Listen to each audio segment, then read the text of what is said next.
Hey, you look really good today. You think so? I switched shampoos. Oh, not sure about it yet. So, what are you up to later? I've got a darkroom all-nighter in my immediate future. That Protestant work ethic's a killer. You know she was flirting with you, right? What? Amanda, are you actually this oblivious? Okay, hold the phone. I know when someone is flirting. It just takes me a while to decide if I want to flirt back. Didn't you go on a multi-year cross-country road trip? Did you get laid even once? Safi? Is this about the blue-haired girl whose picture you keep in your wallet? Wait, you snooped in my wallet? Stop deflecting. The girl with the blue hair. What's the deal with you two? Welcome to Between the Joysticks. Press start and then we're off. Nick and John, they've got the sauce. Breaking news and some hot takes. Even if there's some mistakes, Nick is captaining the ship, while John gives thoughts straight from the hip. But when their powers combine, we're all in for a hell of a time. Between the Joysticks, it's the best. Up to 6 things they will address. Tell all your friends and settle in. Between the Joysticks now begins. Hello there, and welcome to episode 125 of the video game podcast Between the Joysticks. And 25 is quite fitting because this is our 2025 preview episode. I'm your host, Nick, and I'm joined by my co-host, John. John, Happy New Year. Happy New Year. No, you're too late. What? Why? What did I do? Did you ever see the Larry David Curve episode? Yeah. Where people say it to him, he's like, you're too late. Yeah. What's the cutoff? It's like 2 weeks? Yeah, or something 3 weeks really or something short. like that. I think it's days. Yeah. No, is 125, is that a milestone episode? I know it's not, but it feels like a milestone episode. It's like anything It in is 25. conveniently timed. Like I said, 125 for 2025 is pretty good. I planned this out. I don't know if you did, but I did. We intentionally skip episodes just so we could Yep. get Dude, we got to these skip cute this little episode remarks. so in 12 months we can time it up correctly. That's how forward-thinking we are. Before we get into our podcast and talking about 2025, we really didn't What talk are you about to do? nothing. I swear to God. Okay. All right. I don't try to be too negative here, but did you have like a biggest disappointment of 2024? Was there anything that like you were excited for or hyped about? I know. You weren't hyped for Concord, so you can't say, I was disappointed in Concord. No, I don't think anybody was disappointed in Concord. It was just an inevitability. Yeah, and this is going to be this is a unique situation to me. I'm disappointed in myself for not being able to get into Rebirth. It's probably my big one, where it's just like, I've restarted it twice now. I like the gameplay. I like the loops. They just continuously take me out of it, and it makes me upset. And I know, and it's upsetting and disappointing because I know it's a phenomenal game that I just can't get at least at this point in my life, I can't get myself to. So other than that, no, I was a pretty, Astrobot delivered and got some more Elden Ring, so I was good there. And, so just overall the lack of true gaming I felt like I got last year is That's fine. Thing. Yeah. That's fine. But I didn't have like your Suicide Squad. No, and I believe me, that is not my biggest disappointment. It's actually Star Wars Outlaws. And we didn't talk about this really at all. It was like Ubisoft kind of having a rough 2024. Star Wars Outlaws came out and it didn't set the world on fire. Dude, sold like 1 million, which is real bad. I mean, I think it's more than that at this point. Causing them to delay and entirely rethink Assassin's Creed Shadows, getting rid of early access.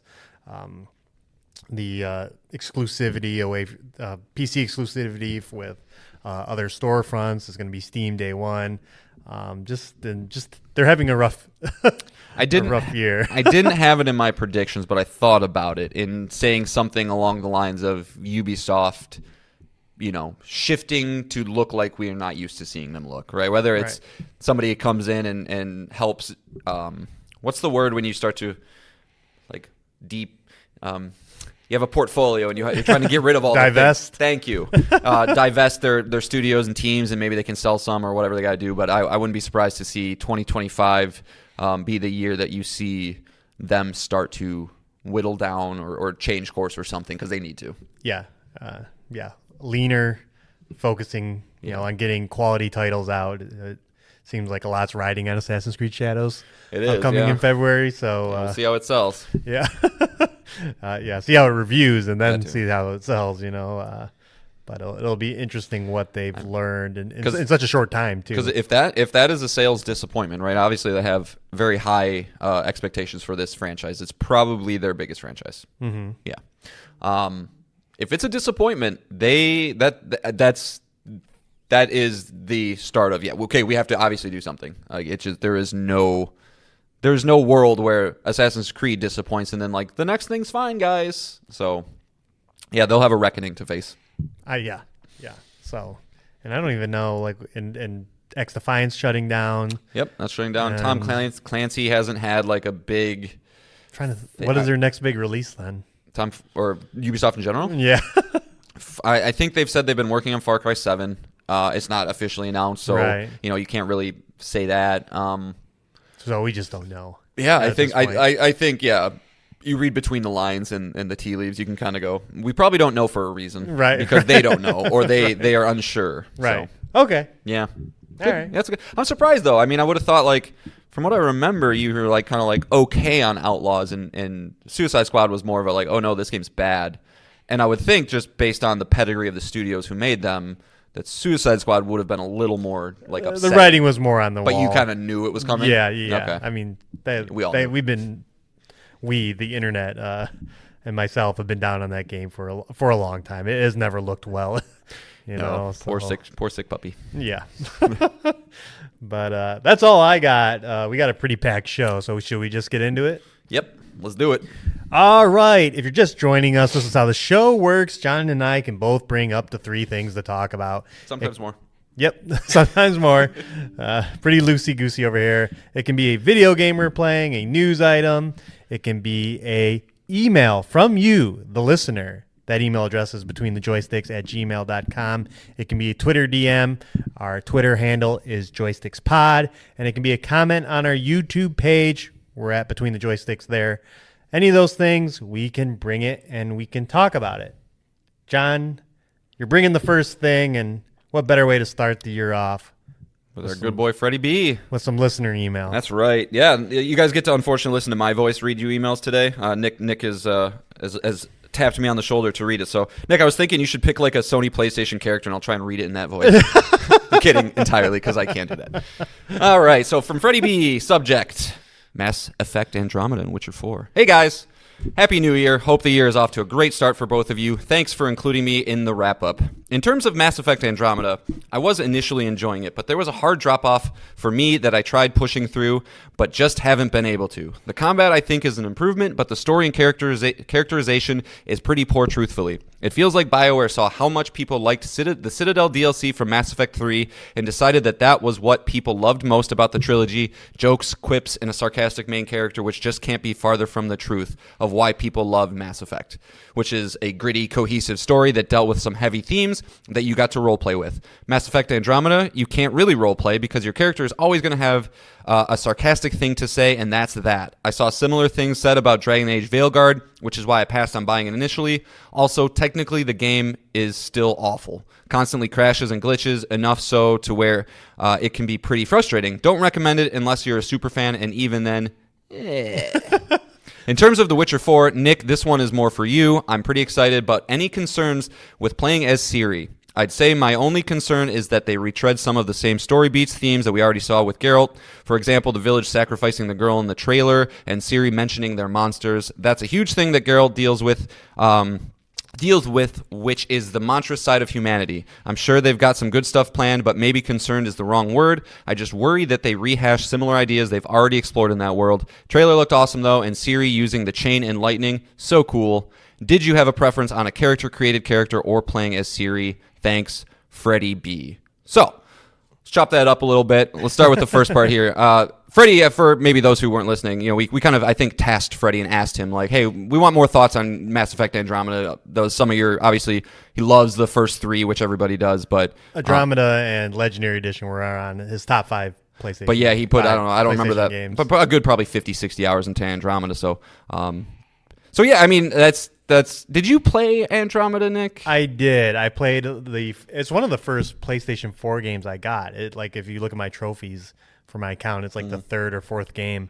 I only got into the first few hours of it, and same thing that Freddie B mentioned. Just awful character. The main character is terrible. Like just again sarcastic about everything. I think in the first hour, your character's dad dies, and they're just apathetic to the whole thing and just joking about it. And you're like, seems like a weird reaction to have to all of this.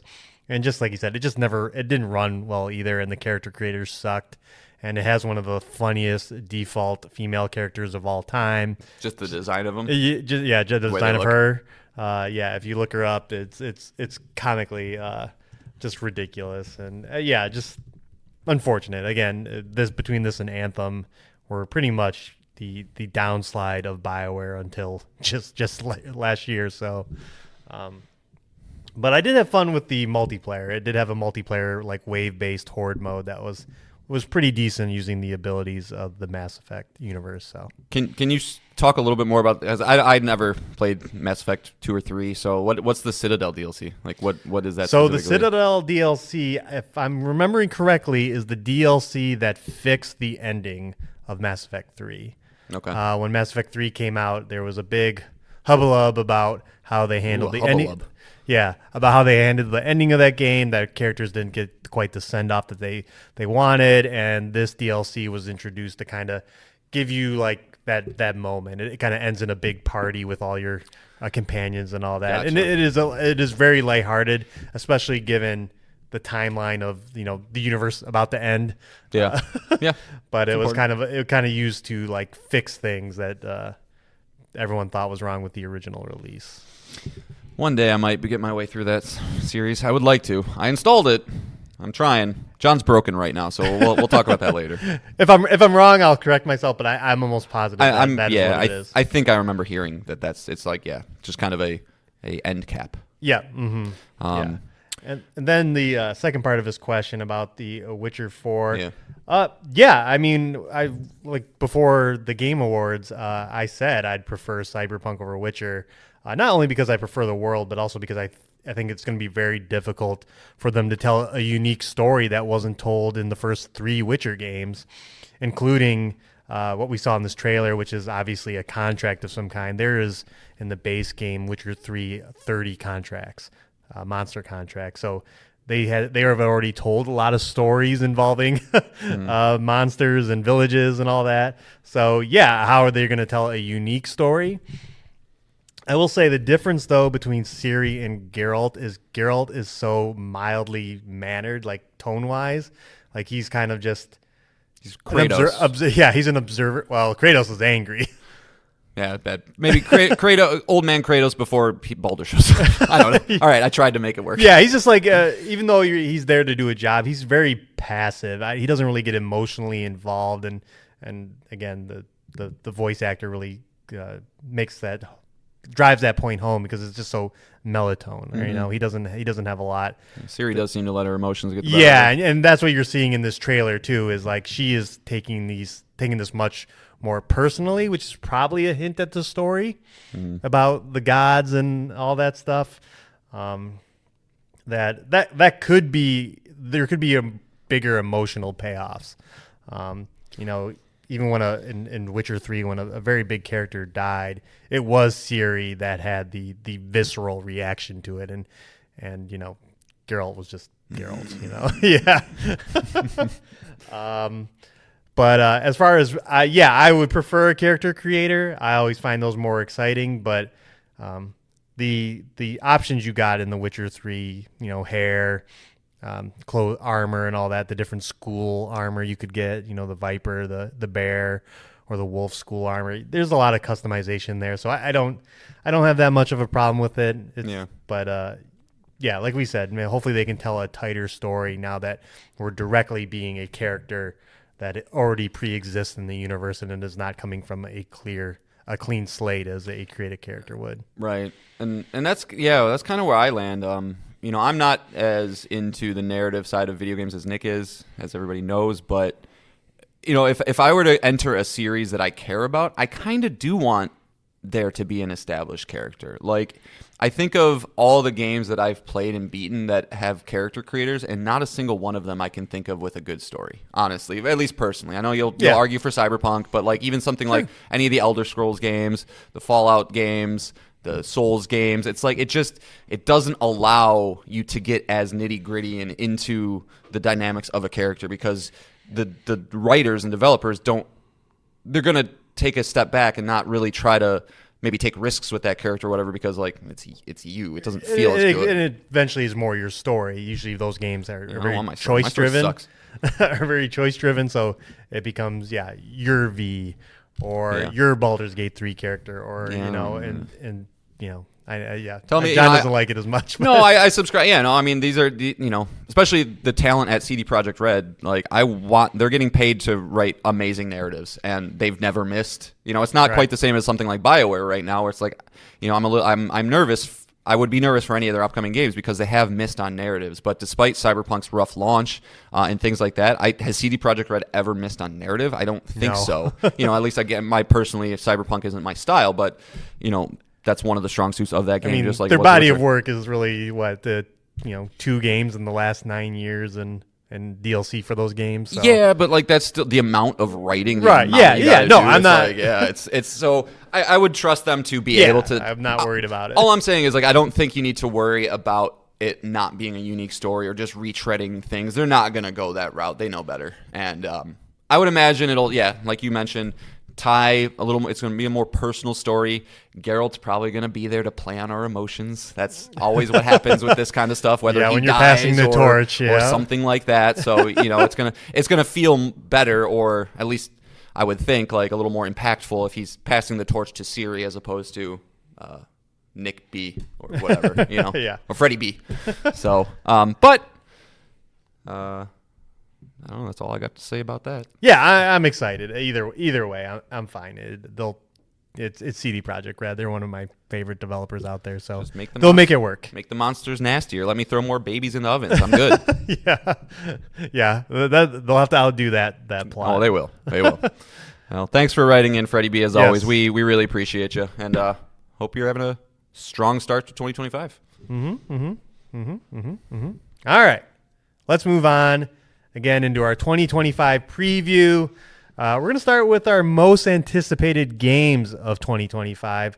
I think we've mentioned multiple times last year how strong this year is looking, especially as all the the E3 events, the E3 not E3 events, and the Game Awards. It just seems like 2025 is shaping to be a ridiculous year, and as I came up with my list, that seemed to be pretty much proven. As I have a total of 11 games. Whoa, you beat me. That's never happened.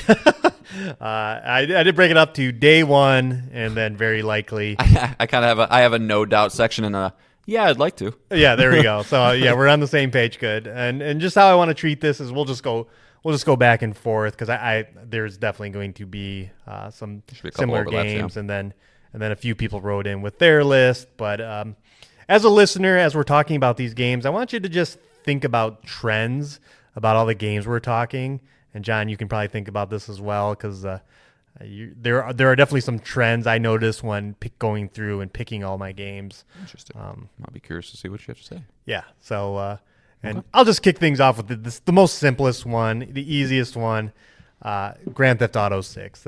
Nothing more needs to be explained about that. Most anticipated at the Game Awards. This is a no-brainer. Rockstar Games. 11 years. Or 12 years it's been since Grand Theft Auto 5 that this will be a big deal, but I don't want to repeat what we said on this show so many times. So that's my first pick and not on my list. And day one game for me. So what do you got? What do you want to bring first? My number one, I'll just start with my number one also. Hades 2. Assuming we get a full-on release this year, I would imagine we do. They spent all of 2024 doing what they did with Hades 1, putting it in early access, ironing out the kinks. Even when it first hit early access, it was I think IGN gave it a 9 out of 10. So I fully expect this game to be a full-on, easy successor to Hades 1, which has a 94 on OpenCritic. It's one of my favorite games of all time. So an easy, and it's not a giant game that's going to suck up all my time and I'll be sad that I can't play it. So it's perfect. Hades 2. Hopefully it's not. I would love it. Like a nice May, June release sounds nice. We'll see. Any release date, really. For sure. For sure. But yes, I have that as a day one game on my list as well. Next up, I have Judas, the game from Ghost Story Games and Ken Levine, the creator of the Bioshock franchise. We got a kind of a big preview of it last year. Still slated for 2025. It looks to be a roguelike first-person shooter of some kind with similar Bioshock abilities, gun in your right hand, magical abilities in your left hand, and just looks to have a wild story that you kind of choose the different outcomes as you favor some of these absurd-looking characters, but just something to look out. Ken Levine makes interesting games, and this is his first game since Infinite, so... Yeah, obviously on my list as well, in my no doubt categories, it doesn't matter. I'll be playing this one first, and it's actually kind of cool because I'm playing Bioshock 1 right now, trying to find something that holds my attention, and I got a couple hours into it, and it is just reminding me how Rapture probably is the greatest setting in video games. It's so cool and detailed and unique, and the vibes are off the charts, and the music, everything about it, and so... If Ken Levine can kind of get to that point again, this is set in space, but like the aesthetics, the art style, art direction, all that kind of stuff, it's one of a kind. And so, anytime one of these legendary creators pops their heads back up, obviously, the people who know are going to pay attention. So, yeah, Judas will be one of the rare games that Nick and I probably will both be talking about to you guys at the same time because it'd be weird if not. Perfect. All right. What do you got next? Next, I have one of the Microsoft games making their way over, Doom: The Dark Ages. So I am not a huge first-person shooter fan, but the Doom games are what I want when I get into those. It's a mixture of fast, kinetic gameplay, traversal. Whether you're, they introduced the grappling hook / shotgun grappling hook in Doom Eternal, so you're kind of zipping around or you're double jumping and dashing across big gaps. It's more platformy than you would think, which I really appreciate. And I like the kind of meta game that there is where you're constantly balancing different, whether it's ammunition, your armor, your health, or whatever, and you have to kill demons in different ways. It just keeps it constantly varied. And this trailer just did everything that Doom needs to shield with a chainsaw, shooting lasers down another bigger, flying a dragon, shooting that dragon's lasers down another dragon's bigger mouth. It's what I want to do. So that game's gonna be dope. Yeah, I have it on my very likely list as well. I skipped over Doom Eternal, but yeah, I think what we saw in the trailer, the dragon flying, the giant mech, just the giant change in setting is all enough for me to get pretty excited to get back into arguably one of the best first-person shooting franchises out there. So, and that's an easy I buy you borrow game, right? Sure. So you're playing it. You're playing it. All right. Hit you again? Yeah. Okay. What? Oh no, me or you? I'm going. I'm going. Another easy pick. Sony's first-party game from Sucker Punch, the sequel to Ghost of Tsushima, Ghost of Yotei, shown at the State of Play last September. What more needs to be said? I'm ready to be guided by the wind. I don't know if there's a Sony first-party release that won't fit into this for me, into the no doubt category. They don't miss except for Concord. Yeah, unless it's if it's narrative based, they'll be fine. Right. So yeah, it's gonna be and with the there was some announcements last night at CES that kind of, I don't know if we want to talk about that right now. Go ahead. But yeah, there was a lot of like cross synergy talk last night at CES with Sony specifically. They announced they're working with Columbia Pictures to do a Horizon movie, which seems to have pivoted from they originally wanted to do a show. There's a Helldivers 2 movie coming out. There's something else, and then what I want to talk about. Ghost of Tsushima. So then anime. The Ghost of Tsushima anime from Aniplex, which is like one of the better studios. And then there was something else they announced too, and I can't remember. There's like 4 things. Well, the last thing was... Oh, the Last of Us trailer. Yeah. Right. So they are all in on it, which is always a good sign, that a company believes in a project and a property. And I don't think that was ever in doubt. But well, we just see what a successful show does for a game. Cyberpunk Edge Runners with Cyberpunk, Fallout last year with Fallout. yeah, and anime is just it's the perfect yeah, avenue for these type of people. Perfect crossover stuff. So yeah, when you have a successful adaptation, it drives people to play the games. Just like I'm assuming when The Last of Us Season 2 is out, sales of The Last of Us, both games will probably spike. Yep, for sure. So yeah, I mean, it's going to be, like you said, the win mechanic is the coolest thing ever in video games, and it's going to be more beautiful, and I don't know how you can increase the load times, but it'll be instantaneous, I'm sure. And I'm psyched to play as a female ninja. Like, I think it'll be dope.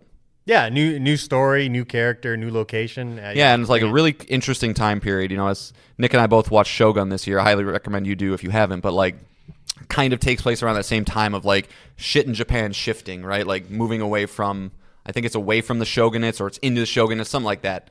Yeah, because it's like a relatively peaceful time. I just love that Japanese kind of stuff. It's also cool. Yeah, it's also cool. Yeah.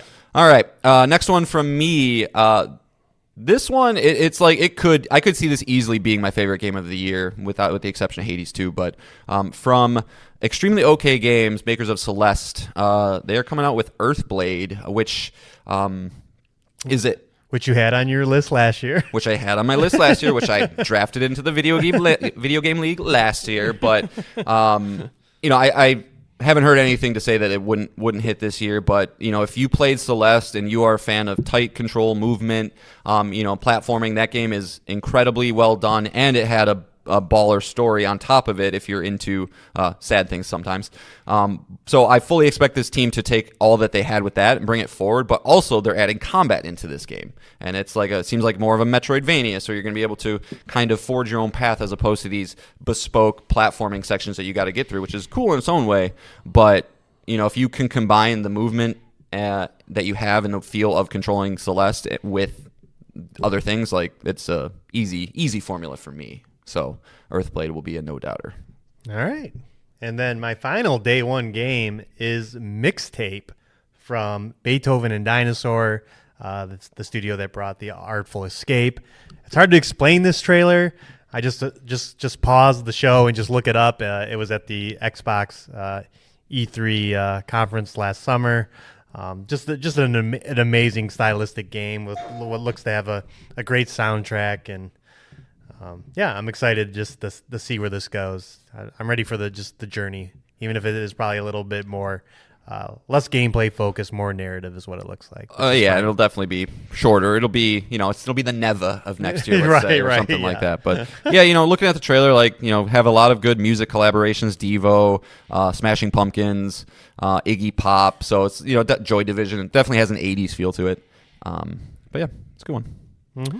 And then my last no-doubter is from the makers of Dead Cells, Motion Twin, Windblown. So this is, I think it might have been another one I had on last year. I don't know if I did. Because I don't think it was ever had a date for last year. But it's in early access. People are playing it, so I think the progress is good. People like it. It's extremely fast, extremely arcadey, which I gravitate towards. So with a cool art style, so that's.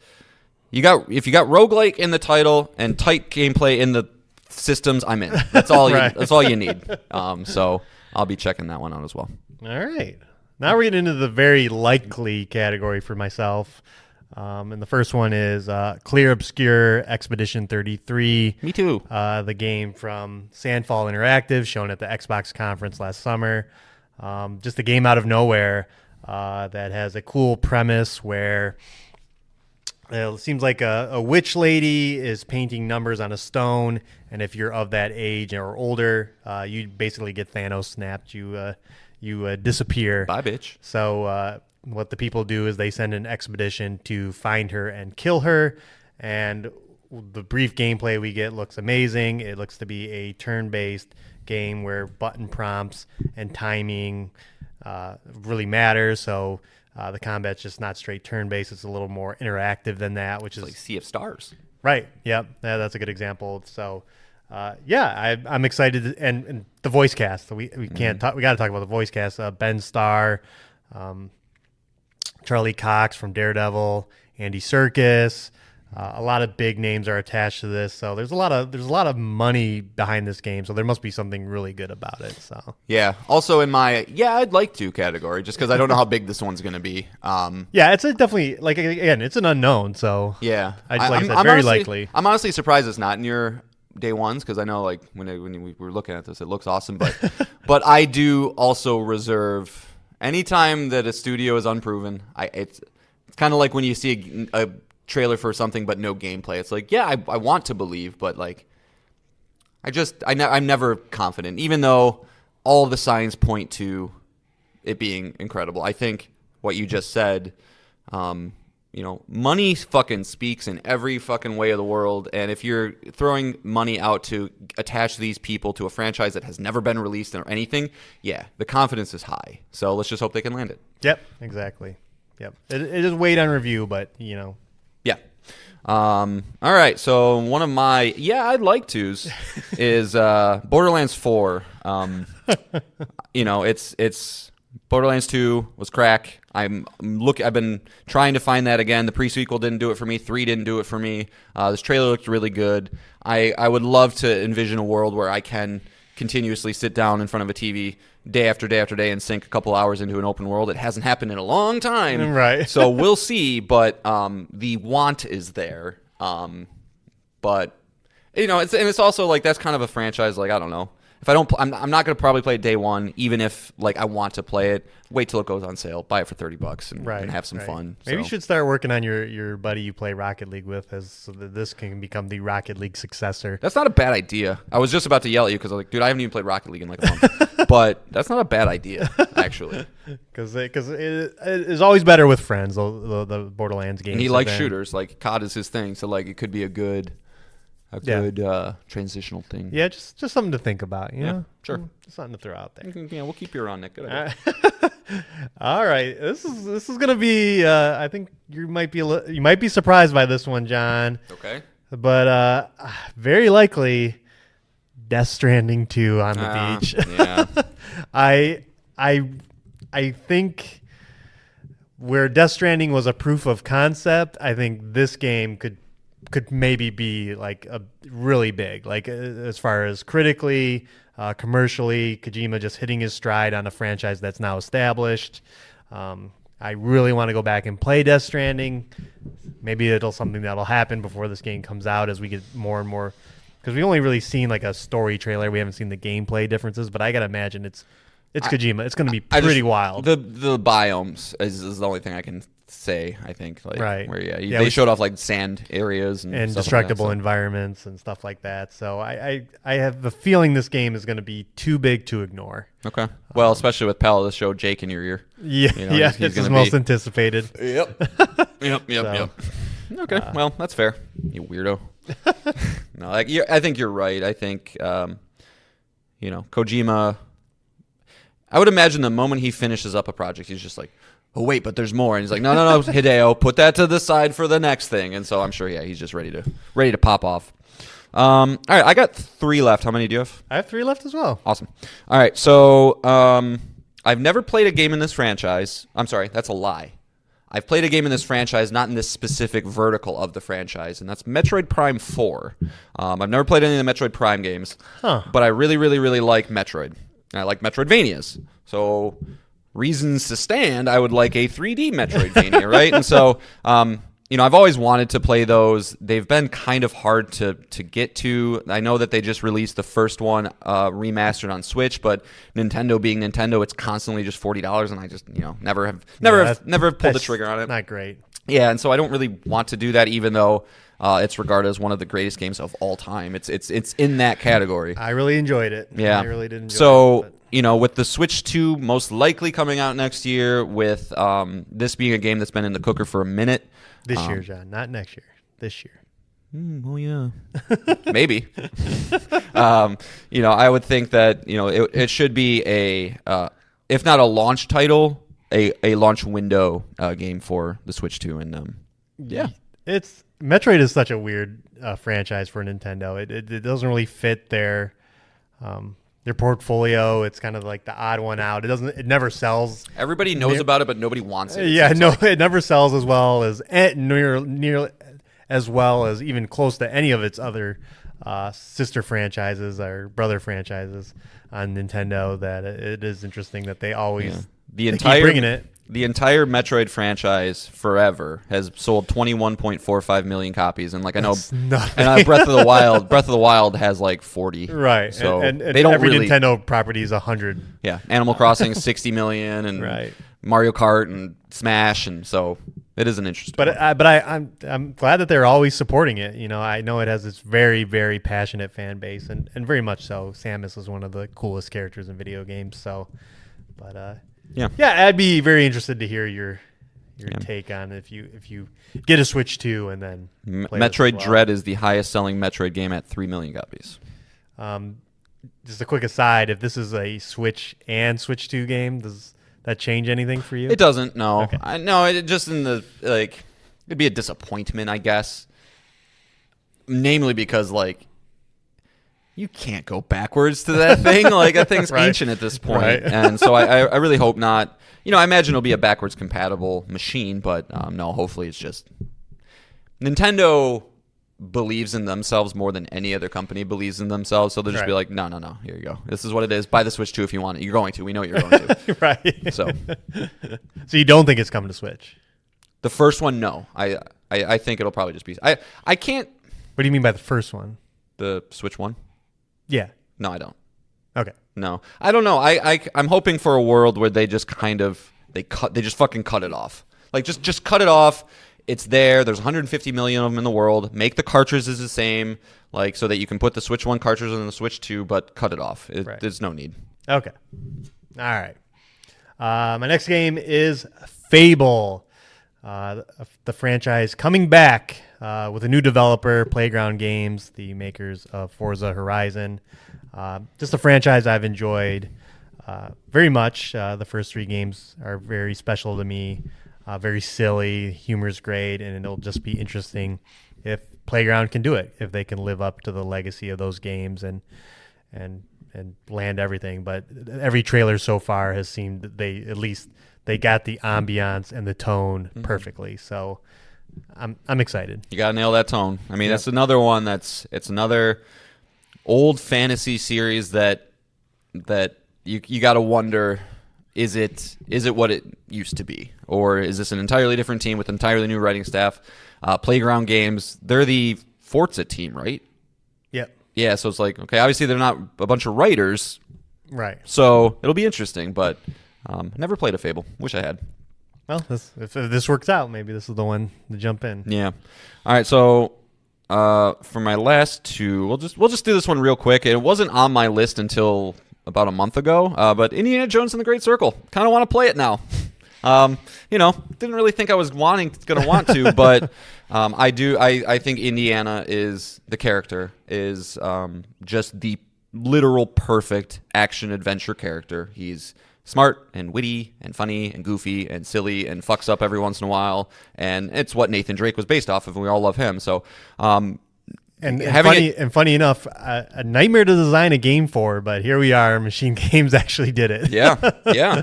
And, so to see the 87s that came out with this game, I believe it was Eurogamer gave it its Game of the Year over everything else. It did. I didn't expect that. So I want to see what it's about.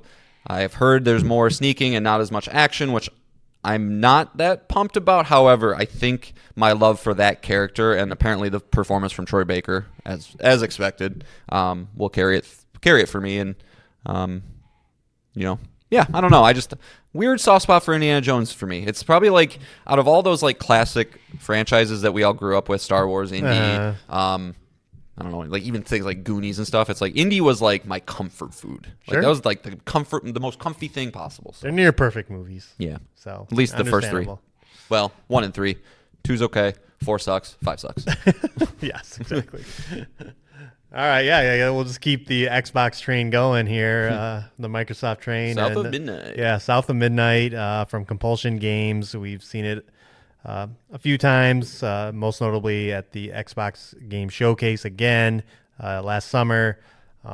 Yeah, just a game to keep an eye out. A game that takes place in the Louisiana Bayou, has a kind of like a Alice in Wonderland kind of vibe, I would say. Modern folktale. Yeah, that's perfect. And everything. The music looks perfect. The animation is this, Spider-Man across the Spider-Verse kind of, like weird. It's missing some frames here and there. But There'll be a name for that we just don't know. But Compulsion Games is not the best track record, so it is I'm going to wait and see. All right. And my last one, I'll keep it short and sweet. Silk Song. What are we doing? Yeah, exactly. What are we doing? Fingers crossed. Yep. 2025 is the year. Yeah. I follow like small little communities, and I showed you that one tweet that one day that was like, "Oh, we have a date," and I was like, "That was fake." Yeah. And then I saw another one from somebody that like it was apparently from one of the team members that was like, "We're canceling this shit." One of the guys got mad at us and deleted all their files, and like the subreddit melted down. They're like, "Oh my god, I can't!" And so it's like there's all these weird narratives circling around this game, and just get it out, just so we can stop talking about it at this point. Right. It's But the new Duke Nukem Forever. Hopefully a lot better when it comes out. But so Silk Song, you've been here for 3 years now. Let's go. Yeah. All right. My last game is Lost Records Bloom and Rage, the next story game from Don't Nod, the makers of the original Life is Strange and Life is Strange 2. We'll talk about Life is Strange Double Exposure a little later in the show as I completed it, but excited to see their take on a new story with new characters, new concepts, and new gameplay mechanics. Everything kind of looks exciting here. It's releasing in 2 volumes, which is interesting. The first one in February and the next one in March. But yeah, just a game to keep an eye on, and if it reviews pretty well, I'll be talking about it on this show. Sick, dude. All right. No Avowed? No Outer Worlds 2? No. We no Assassin's Creed Shadows? No. All right. So we got some listeners writing in. Pal of the show, Nick wrote in with 15 games. What? Got a lot of duplicates here though, but Monster Hunter Wilds, Crimson Desert, Expedition 33, Hades 2, Light No Fire, South of Midnight, Like a Dragon, Pirate. I forget what the full title of that one is. Pirate. First Berserker Kazan, GTA 6, Doom the Dark Ages, Ghost of Yotai, Metroid Prime 4, Fable, Borderlands 4, and Hollow Knight Silk Song as well. Wow. So a little bit more. He's the perfect mix of you and I. Right. And then the pal of the show, Jesse, wrote in with GTA 6, Hades 2, Ghost of Yotai, Silk Song as well, and Dying Light the Beast.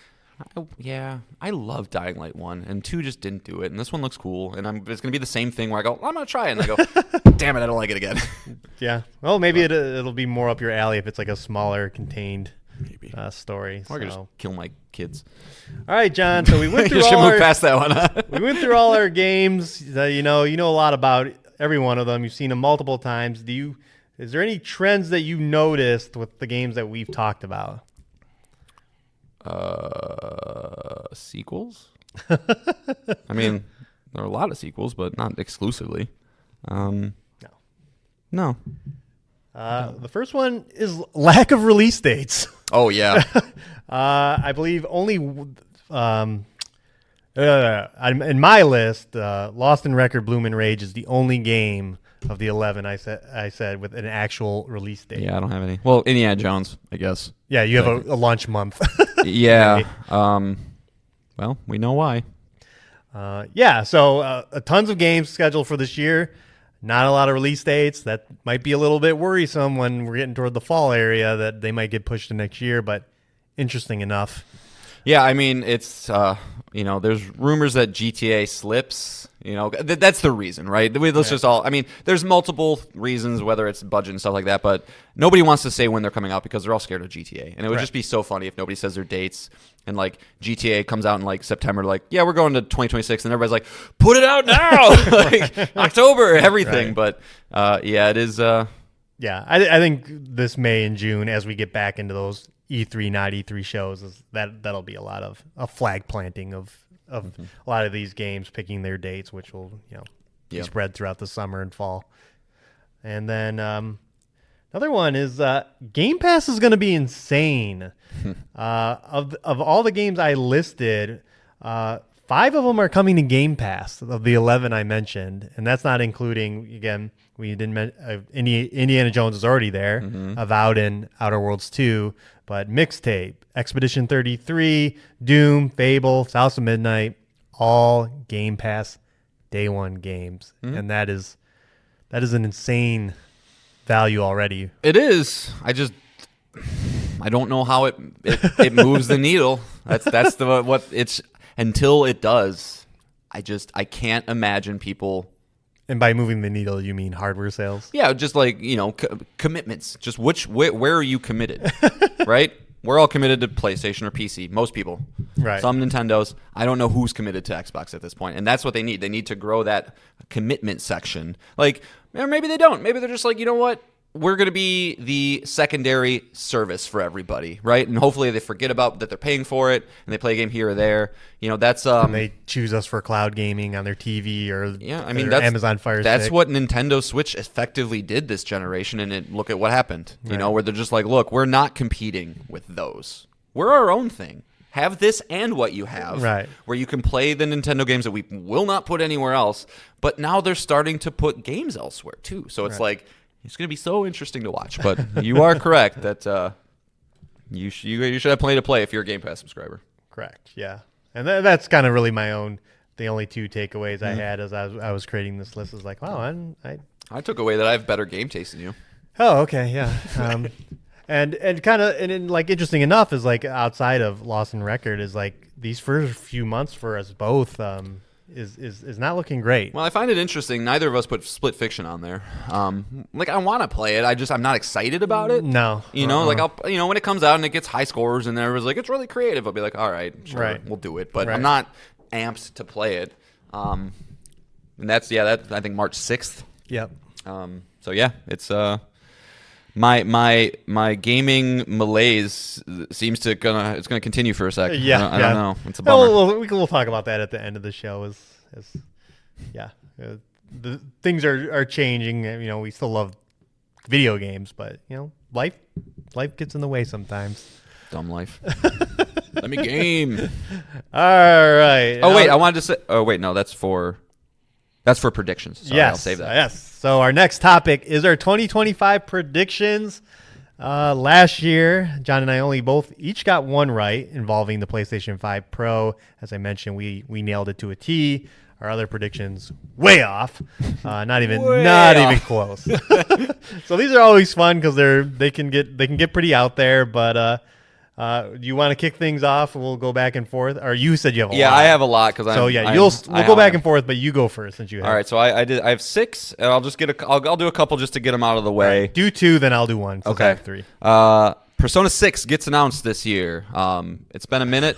It's been a minute since Persona 5 came out. Came out in 2018, I want to say, or no, 2016, something like that. It's like 9 years. It's been a long time. So hot off of Metaphor, they're going to announce the next. Yep. Yeah, they're going to have 2 teams going. It's not like they haven't been working on Persona 6 for the last whatever.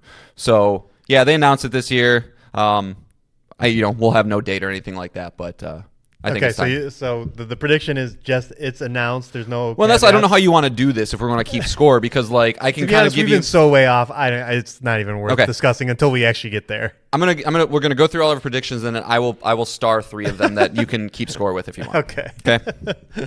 So that one, and then just in the same vein, I got a feeling, man. Where there's smoke, there's fire. This is the year Half-Life 3 gets announced. I'm going for it. Man.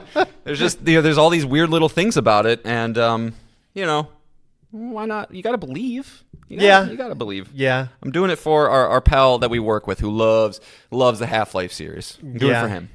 It would be interesting. I'd imagine the people from Campo Santo are leading the charge. They did Half-Life Alyx. Mm-hmm. Yeah. I kind of do believe that Half-Life Alyx was a test chamber where it's like, do people still care? Can we produce a quality title? Oh, fuck yeah, we can.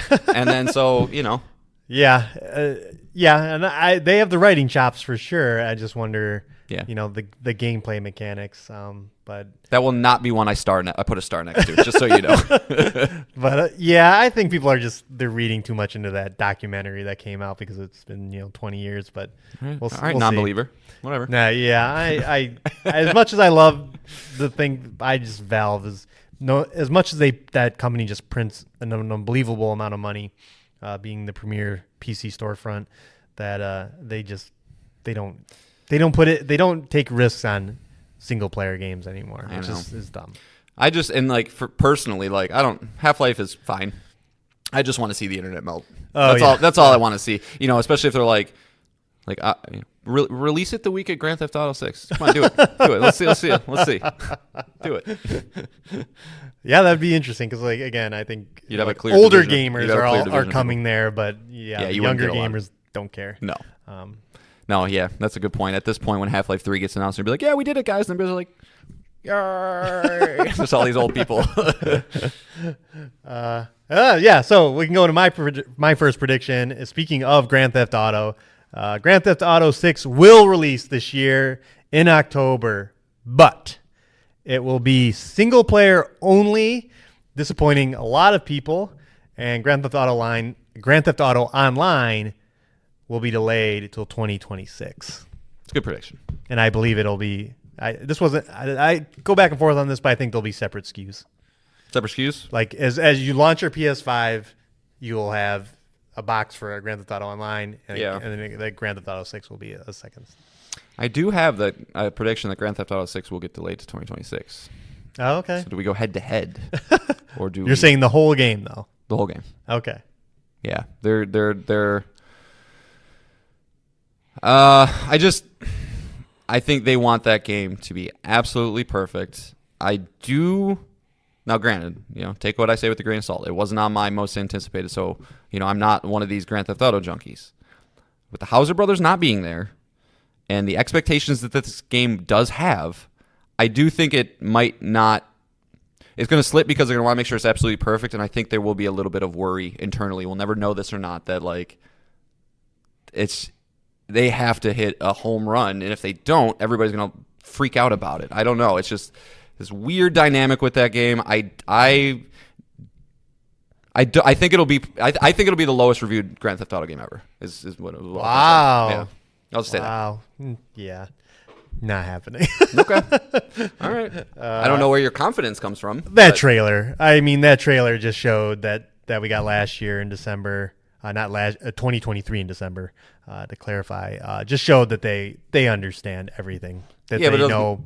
But yeah, you're right. Execution is everything, but that franchise has they approve everything, right? The budget for that game is anything they want. For sure. Music, licensed music, all that. They get whatever they want. That game, it will throw everything at it. It'll come out huge because it has to. Yeah.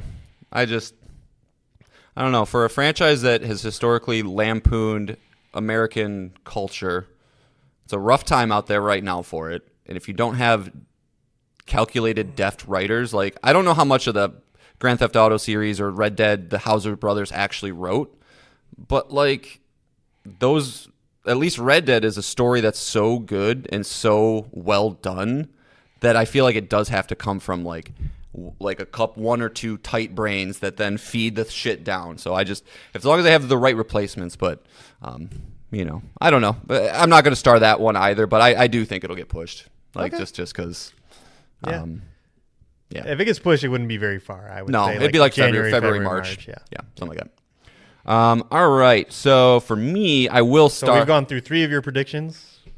Yes. Okay, you can do 1 and then we'll go back. Okay, I am going to star this one. This will be the last year for Phil Spencer as the head of Xbox. Oh! Yes, it's time. Go away, Phil. You've done what you're here to do. That's a really good one. They're going to move on. It's not going to be a firing. It's not going to be anything like that. It'll be a mutual, hey, Phil's moving on to the next phase of his career, but it seems like Xbox is obviously transitioning right now. A lot of times, are we saying done with Xbox entirely, or is this like a Shuhei step down into a smaller role? I specifically wrote as the head of Xbox. Okay, so he could stay with the company, but Yeah, I think 15 years ish is a good run. You know, you did save the company in a way from where they were, but at the same time, like, you know, the last couple of years have been no way to sugarcoat it, a dumpster fire. You know, and they're figuring it out. There is positive momentum behind Xbox, and you can attribute that to some of the decisions that he's made. But I just think, like, you know, he's been Icarus for a while now, and let's just part before, you know. Do you have like any like replacements in mind? It's probably gonna be like Sarah Bond. I know. I mean, it's gonna be Sarah Bond, Matt Booty, or you know who I kind of have an idea. Bobby Rod Kotick.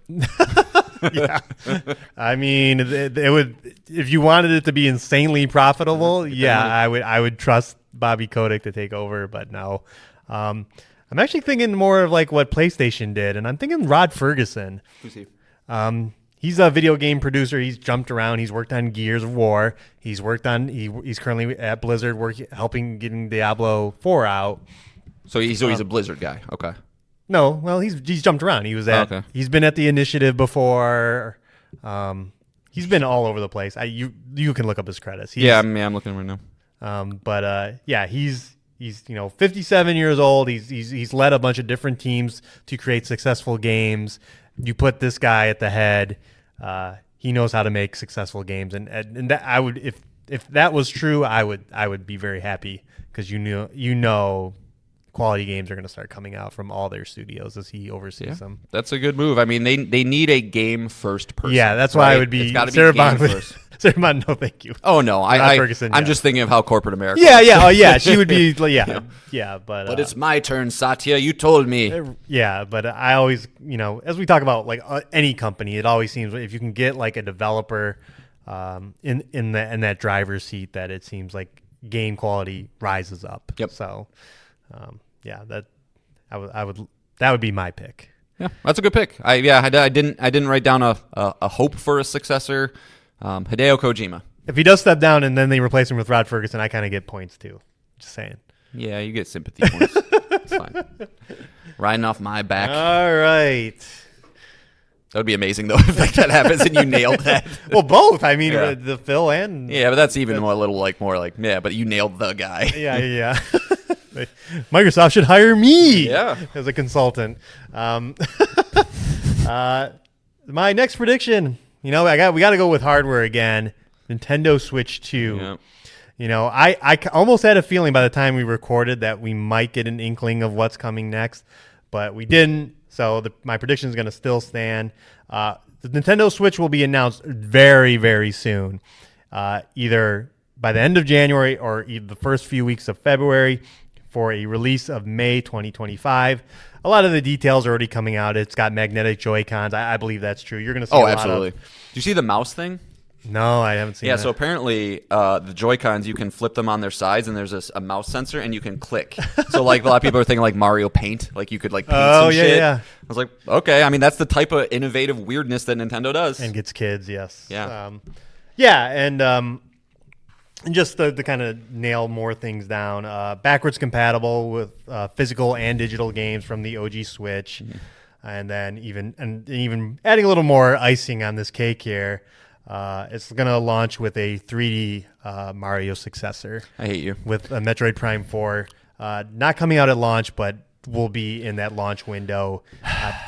Nintendo likes to space out, releases. So imagine that first month, 3D Mario, and do either 1 month or 2 months July, after August. Metroid Prime 4, and then probably another title this fall. Because I really think the reason we're waiting so long for a Switch 2, I have Mario Kart on mine too, is that they, with the industry as it is, I do think this Switch 2 will be priced more expensive than in the past. I think it'll be $400, which by console is not cheap. Expensive at all, but it's cheap, but expensive for Nintendo. Yeah. But I think that they're gonna prove to you that you want this, and you want this holiday with a software lineup that can't be beat. And I think that's why we haven't heard anything about this. Is that they want that software to line up with hardware. Well, look at their first year of the OG Switch. They launched with Breath of the Wild and then had Odyssey later that fall. Correct. And look how that worked out for them. Yep. My next prediction is the Switch 2 releases this May with a new 3D Mario alongside at $399. I hate you.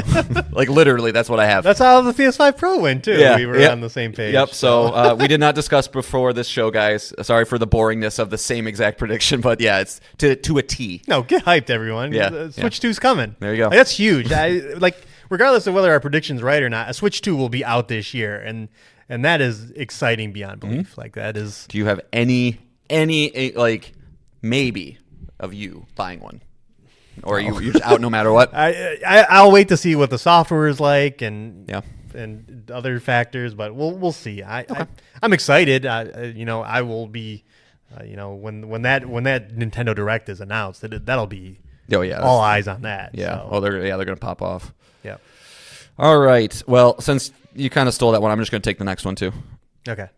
Confirmation that one of the big three will be coming to PlayStation. So Halo, Forza, Gears. Bonus prediction: I'm predicting that the Master Chief Collection will be coming to PlayStation 5 this year. Okay. Yeah, They're gonna keep it going. This year they'll have to clarify something about that. Mm-hmm. As Indiana Jones is coming, Doom, Outer Worlds 2, that they'll have to at least say something. Are these other games coming that we're excited for? Fable, South of Midnight, but yeah, also What is your plan? is the premier franchise is it? Because again, there really is no direction here. It just seems to be random titles as of right now. There's like rumors out there that we didn't bring it to the show today, but that the next Xbox is coming soon. Oh, you and- didn't want to go with that one? No, I didn't want to go with that one. No. So it's going soon. It's coming soon, and like if that's the case, like then why are you guys shipping games over to other consoles? Like it is so strange, so strange. But I do think that they found a lot of success with the games that they shipped over already. I do think that they continue this push down. We just want to make as much money as possible, be the world's largest publisher, and Master Chief Collection would sell 5-10 million copies on PlayStation. I think. Like you'd get a I don't lot think of that franchise is as strong as you think anymore. You don't think so? You don't think, dude? I don't know, man. Like just especially if they put it on PS4 also. Like if you do both, which you would, I don't know why you wouldn't. Yeah, you would. And you have 150 million ish in the wild of people that could potentially buy your product. Like I don't know. I might even get that at that point just to have the three. It's like why I bought like a lot of collections. It's like I just want to have these. Right. So It'll it'll have a long tail, right? It'd be a tail type game. But I think you bring it over. All right. I don't think they go that far back, but we'll see. All right. So my final prediction, in response to as we talked about in this show, it's a big year for Xbox. Game Pass is going to be firing off on all cylinders. We talked about it in our 2025 most anticipated games. You just heard my last prediction that Nintendo is going to pop off. Switch 2 is going to be a big deal. That means Sony is going to have to respond. If they view him as a competitor. Yeah. I think you want to share mind share. You want to sure. because the Switch 2 will be a closer comparison, even though it really isn't. Yeah, it'll be PS4 level. Right. Of power, I think. But that Sony will want to be getting your mind on them, and will get you excited for them. So this year, Sony will finally have a dream showcase. A showcase where they pop off, second party exclusives, updates for existing games, but all those studios we keep listing off, your Housemarques, Blue Point, Sony Bend, Santa Monica. Yeah, Sony, yeah, all of them. At least 3 first party studios will announce their next project, as well as hyping up all the existing ones. Fair Games, Ghost of Yotai, updates on Wolverine. Go for the bonus points, Nick. Give me the 3 studios. Go for the bonus points. Well, I would always go by age, so Sony Bend for sure. Okay, that's one.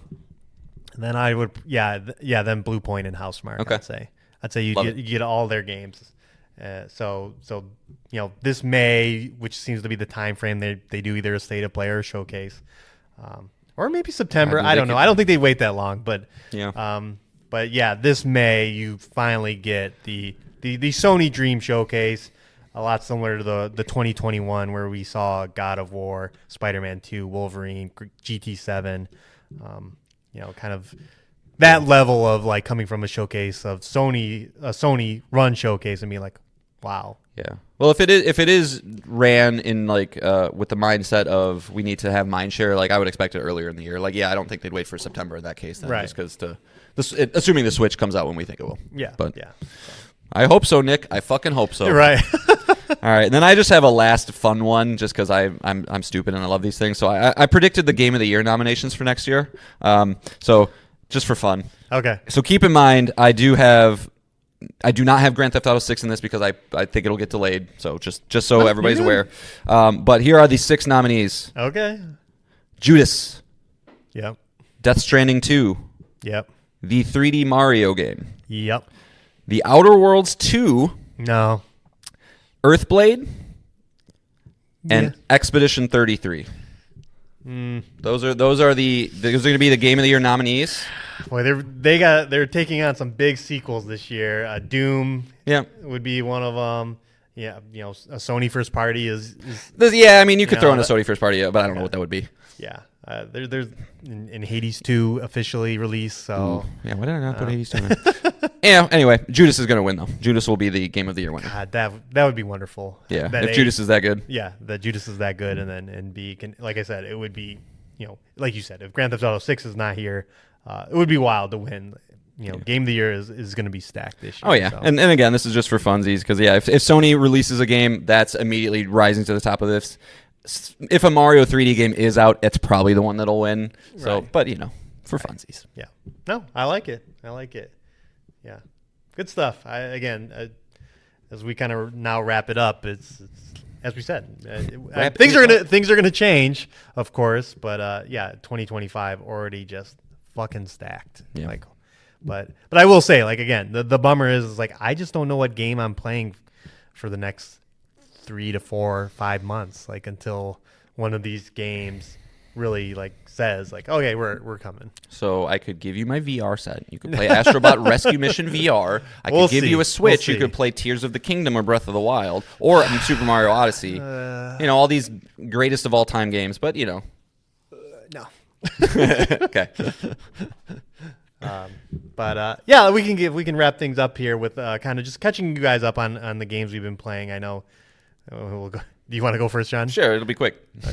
No, so no, you go first. Okay. Because yours is actually like you have right. things to talk about. So first up, I beat Life is Strange Double Exposure. It's a Life is Strange game. Max Caulfield, as I mentioned in our best performance, and character to have a drink with is just an amazing character. You got a crush on her? She is the girl next door crush, like you said, the Haley Steinfeld. Yeah. That kind of just a good sense of humor, good personality, all the above. Humble, not bitchy. Not a bitch. And this Life is Strange finally does what I've been hoping for the entire franchise. Is like the whole franchise centers around a person getting powers, right? And then using those powers to go through a choice-driven but narrative-heavy game. But they never really tackled it until this game, and I'm going to keep it very spoiler-like here, is that it finally has another person with powers involved.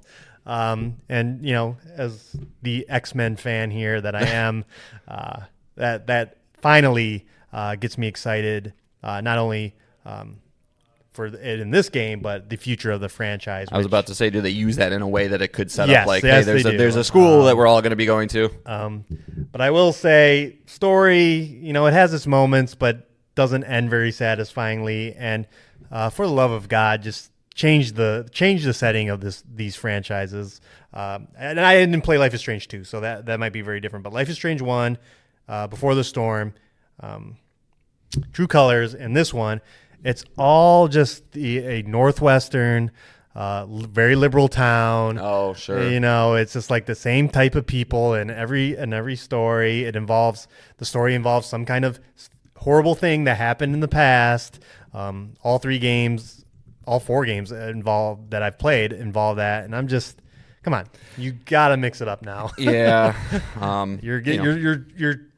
You're just you're playing it too safe with the story time and time again. Yeah, you're right. Yeah. and I know like in the scope of these games is very small. You've kind of revisit the same 5 areas through the entire game. So this game couldn't have been cost them too much to make. Which we always talk about in this game, that scope is important, but It's interesting. They're a French team too. I would have thought like that they were a California or Washington team. If you're continuously making characters like that, like maybe I don't know if Paris is very progressive. I don't know. yeah. So I'm kind of falling in line with what the overall reviews are saying, which is around a 7 out of 10. I feel the same way. When you're a narrative game, the story doesn't land. That's kind of a big negative. But I had a good time with it. I just the platinum trophy would require a second playthrough, and I was like, it's not worth it. Nerp. Yeah. No. Okay. All right, next up, I checked out Path of Exiles 2, and I'm going to disappoint some listeners. Uh-oh. I know. I'm not feeling it, man. First Balatro, now this. Yeah, what are I'm sorry. you doing? I'm disappointing everybody. So Path of Exiles 2 is a Diablo clone. I'm going to save you real quick. Path of Exile. Exile. There we go. Yeah, I have it written Exiles. I don't know why.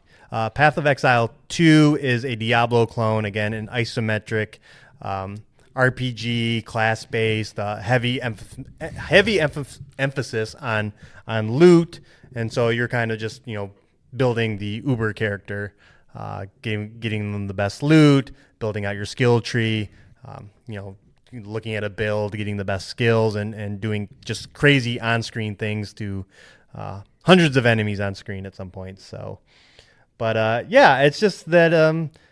The game doesn't respect your time, John. Oh, I hate that. The first thing is, in loot-based games, please do not give me loot for a class that's not mine. I don't. Please, I don't need it. I don't need it. And if the loot is not worth it, just take that slider way down. Like I don't need the gray loot anymore. Like you can just instantly just turn it into gold. Like and so I don't have to. This is where the PC crowd yells at you. Be like, "There's a mod so that you don't have to do any of whatever. that." Yeah, I know. Because every 10 minutes having to open the town portal, go back to town, sell all my, because you have inventory space, selling all my stuff, going back, and then being like, oh, that's for another class. That's not for me. It's just Getting a legendary drop that's not useful is such a. I haven't even seen a legendary really? drop. Oh, I take that back. I have seen legendary drops, but they weren't very interesting. So. Right. Nothing worse than that. Yeah. I'm assuming it's the same path in this as other games, but yeah, gold loot. And then secondly, if you leave a zone for an extended amount of time, you come back, the map is back to the fog of war. Oh no! Why? I don't know. So in some of these zones, you have to go back to because they path off into other areas. You're disappointing me. Yeah, and when you go back and you're like, I got to figure out where this thing was. And sometimes like there's a quest in the middle of it that you've already talked to the person there, but you have to like make your way back through there and find them again off of memory. And why? I don't understand. Like, is there? I don't know if there's a random early access thing, maybe, or if there's like a random element to the game, or I don't think I didn't notice it in my playthrough, and I didn't like look into it. Are the maps like pre-generated? So like if you're not like, I mean, they are instanced. Like this is an online only game, so they are like instances. But I don't know why they chose that, and it's just very frustrating. Yeah, maybe that's something that like will be the feedback, and then when the full release comes out, it's not something you got to worry about. Yeah, that sucks. That's exactly what we talk about on the show with bloat and stuff all the time. It's like, look, man, like I want to play your game. I want to get all make the it stuff, easy for but me. like I'm not redoing things. Right. I don't want to. Right. Especially early on in these type of games, it's a grind to get to like the sweet part. When you have that fully built out character, and so when that grind is not fun, it's like, ugh. And then just like enemies like the rush you and they can pin you, and You can't move through them.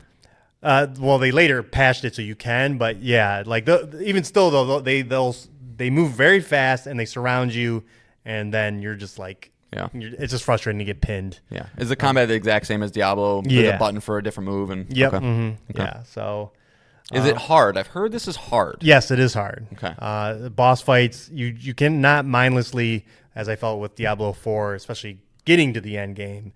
Once you get to the end game, it's a little less mindless, but you could pretty much just button click your way through. Not this. Positioning matters.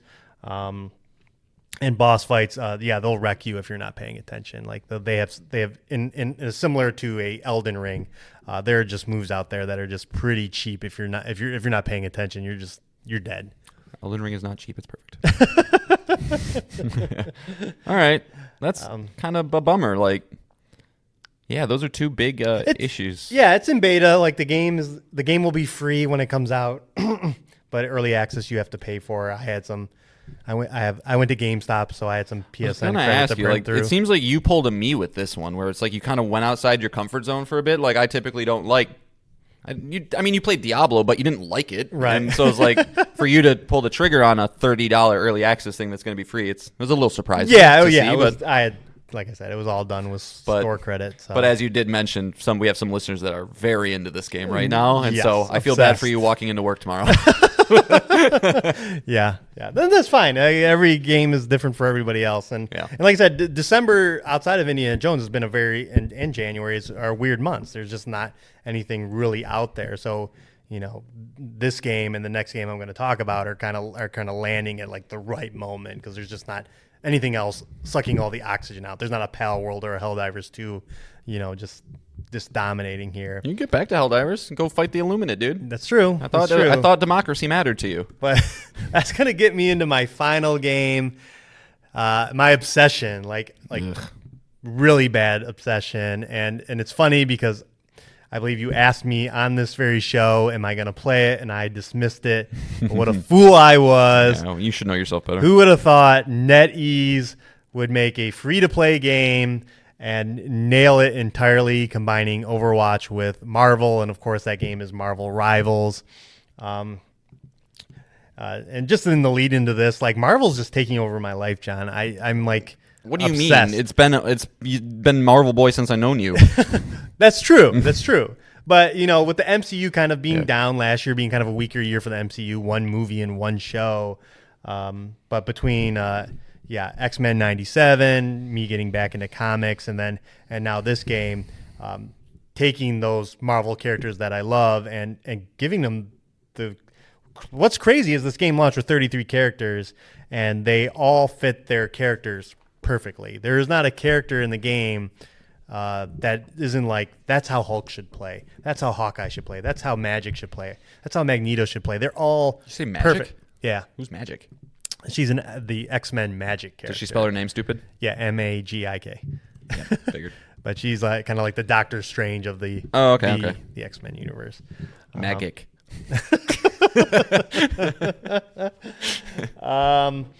That this game just came running out of the gate, like I said, with 33 characters, and as we were recording, I mean, they're going to launch another 2 on Friday. Just hitting the ground running. Just 20 million downloads. Doing very well on Twitch. All the streamers are getting into it. It's just a fun game to play. I mean, if you've played Overwatch, you're kind of similar. It's a 6v6 hero shooter. Not everyone can pick the same hero, but some of the cool things is, obviously the Marvel license, but also certain combos of people activate other abilities, and that's some synergies. It's kind of fun if you're like, oh, I'm playing Hulk, and now I'm playing Iron Man, and I get a bonus just from being on the same team. I unlock some extra abilities, and that is across the entire gambit of characters. It's like I said, when I say obsessed, it's like I'm on the subreddit, I'm following Twitter. We are fortunate enough. We work with someone who is equally obsessed. You're bouncing around here like. Is that how I sound like? Yeah, it is. Idiot. But it's cool to have a game like this that like came out of nowhere and is just like I said, consuming my life. Obviously, you've told my Overwatch story on the show where I broke the disc in half. That's how frustrated I got with Overwatch. I can't wait for you to break your PlayStation 5 in half. I'm trying to like really not do that with this. I'm taking it from a place where it's like I'm enjoying it. I'll just play and however the game lands. You're mature. Yeah. You're not a little kid anymore. Right. You're an old man. I still get tilted a little bit. It's never fun to get like steamrolled. Like that's always the worst. It's like, and then you're just like, well, we should just surrender because we're we lost a guy, we're not going to win this game, and then your team doesn't surrender, and you got to sit through 3 minutes of just getting your face punched in. But have you played with other people, or you're just going into randos every time? I played with a buddy and his brother. We did. Does it make it any more fun, or just whatever? No. Okay. I mean, it's nicer because you can obviously work together, time abilities at the same time, time ultimates at the same time. But no, my social days are done. Yeah, I'm just good. I mean, I have my, it's very convenient that the PS5 controller comes with a built-in mic. So if I do have to talk, I just go, unmute it and talk into my controller really quick. But no, for the most part, I'm along for the ride. I'll play the character that's needed. So do you think this is here to stay post the next big release, or is this at the moment you finally get something to play, you're going to drop it? I think it'll sit in the kind of that your side piece, right? Your Rocket Leagues. Yeah, your Rocket League, your Helldivers, Street Fighter 6, games like that you're kind of it's installed, it's there, new character comes out, I'll check it out. As long as it's not your game of the year, I'll be happy. Well, technically it's a game last year, but yeah, technically our game of the years don't follow those rules. No, that's true. That's true. But as we mentioned, it obviously not very likely, but very strong start. Like I said, I am blown away.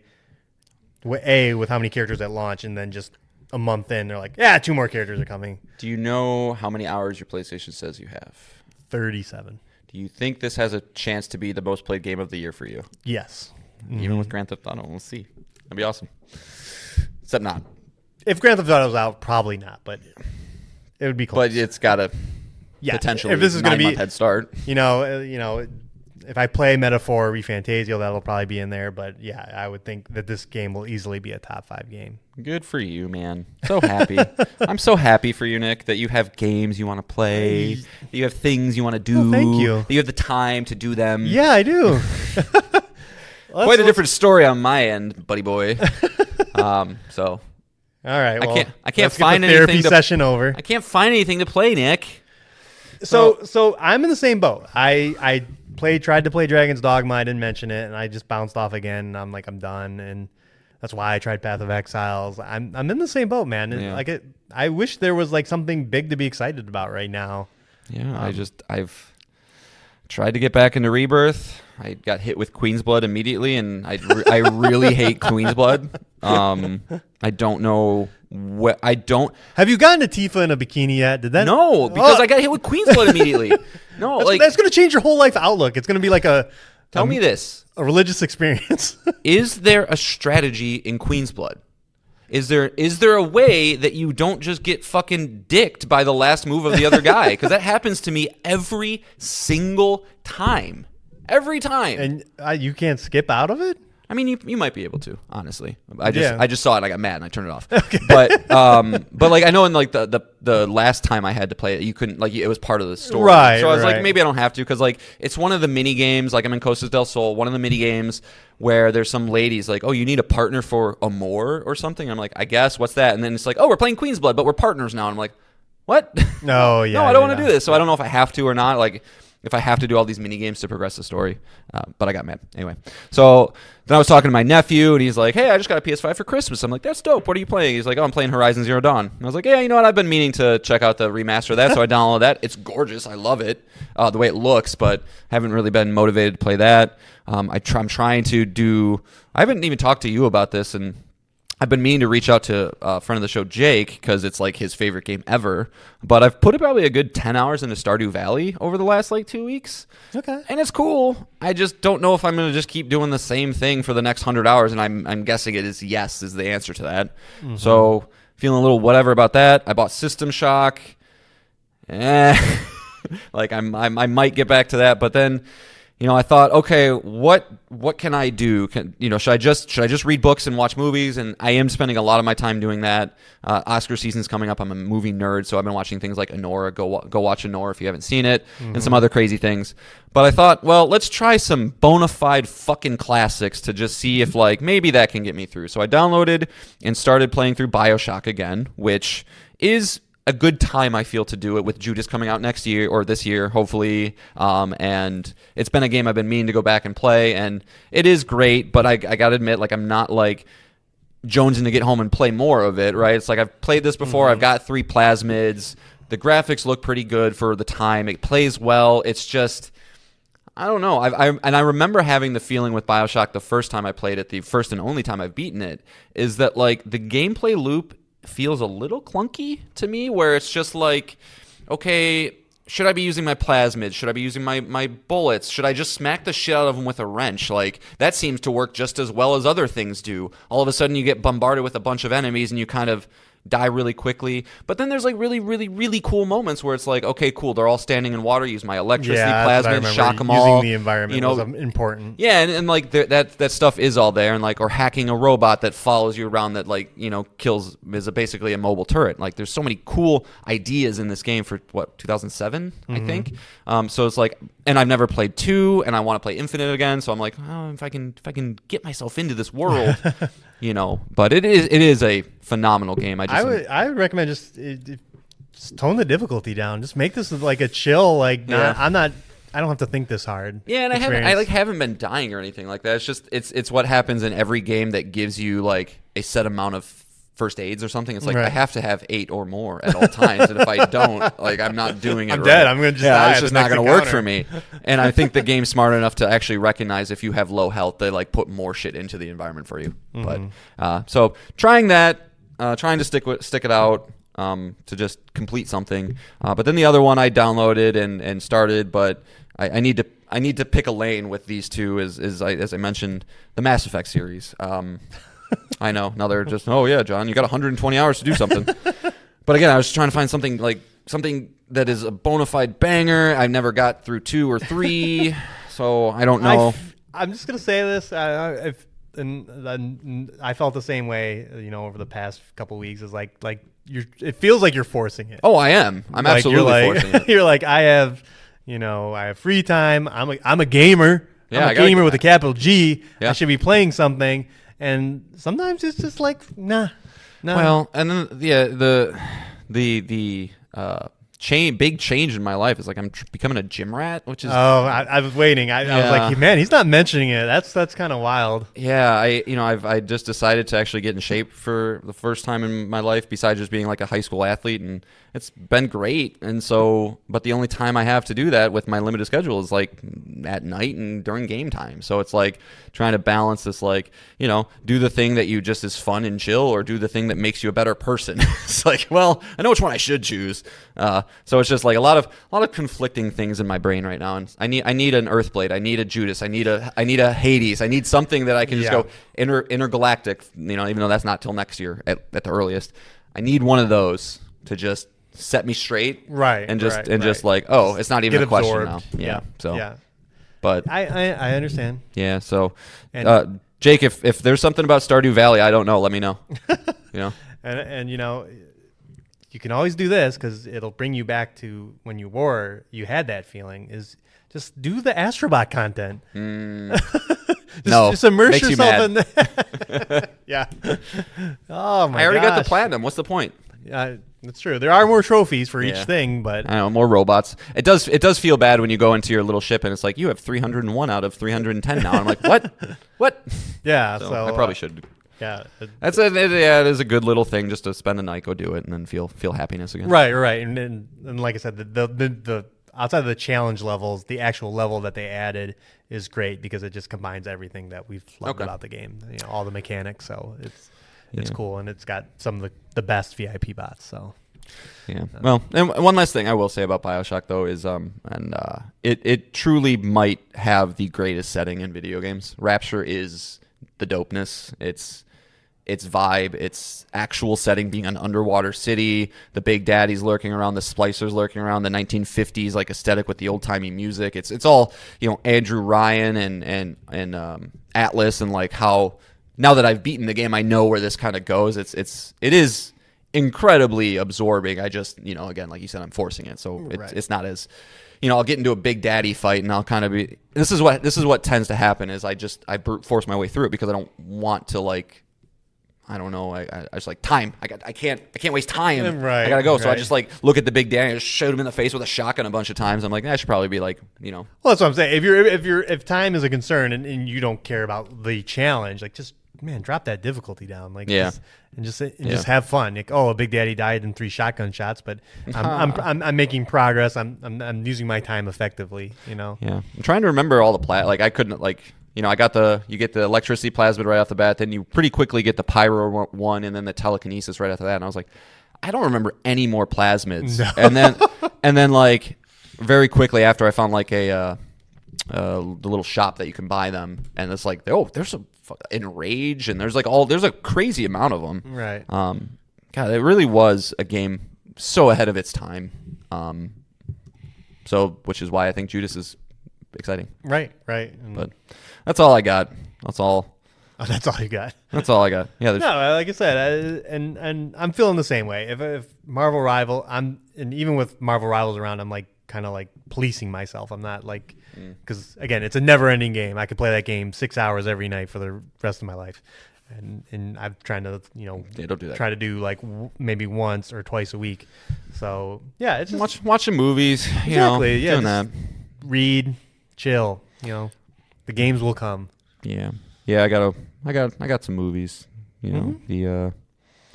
Just watch The Substance. Woo! Woo! If you want a fucked up weird movie, that's your ticket. But yeah, so we'll see. 2025 was here to save us, though. It'll be all right. Yeah, I just like as I mentioned, I'm just worried about how slow it's starting for me. If you're a Monster Hunter fan, if you're you want to play this like a Yakuza game or Dynasty Warriors, you got that game coming right now. But it's like all those titles we mentioned. Yeah, it's like when are you coming out? I mean, Split Fiction, yeah, is probably the next one that is like maybe, right? Because like, again, one of us can buy it. We throw half the money to the other person. You give them the key, and then like, great, right? Yeah, awesome that they do that stuff. Yeah. But even still, that's 2 months. Like, what are you doing for the next 2 months? So getting buff, dude. Yeah, hitting the gym, bro. Like John's not joking. He's on the various stages of working out, and stage 1 is always the hardest, right? Getting motivated, finding consistency, and all that. And John's on like the stage. I'd say like stage 3. He's on. When you're taking supplements, I'm putting proteins in my eyeballs. Yeah, and you're like measuring things. You're gonna have a fun summer, man. Yeah, but I'm married.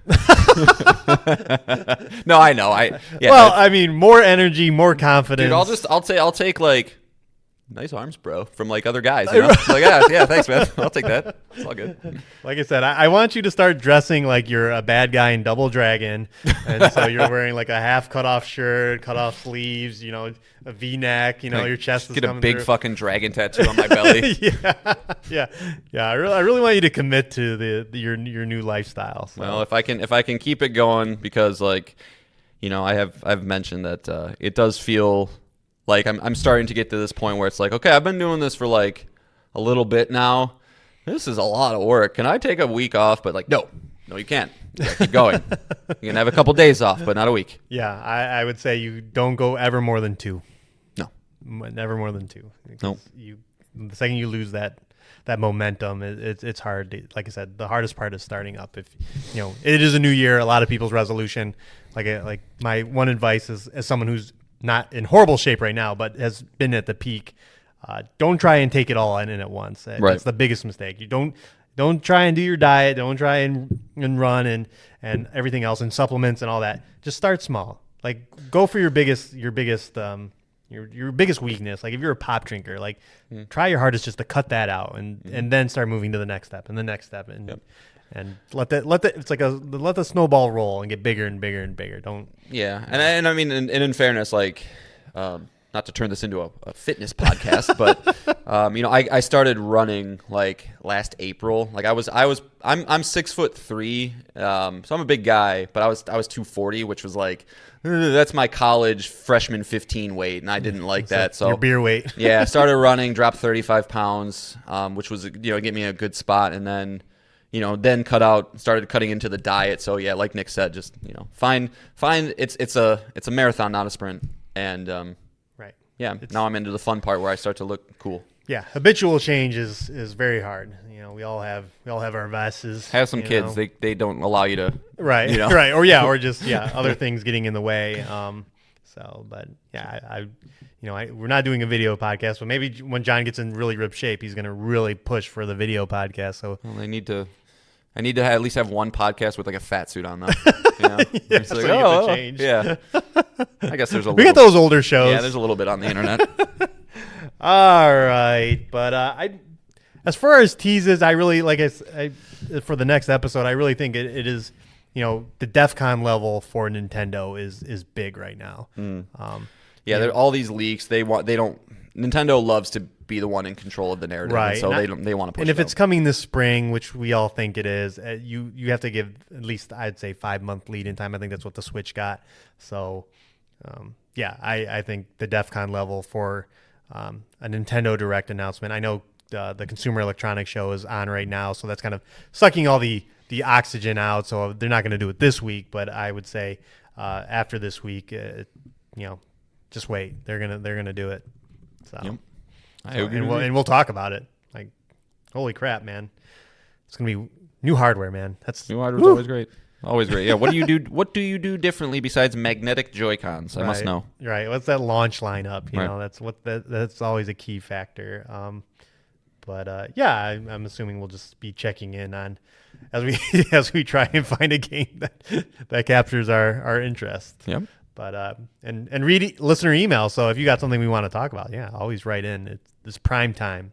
Guarantee you get read, even negative. It's a permanent guarantee, but But do you have any other teases for yourself? Is there anything else you're like kind of eyeing as you jump around? no, I should stick with Bioshock and then gonna try and keep watching some weird movies. Yeah. Yeah. Yeah. So, no. Okay. Yeah. Okay. All right, John. Sorry, Freddie B.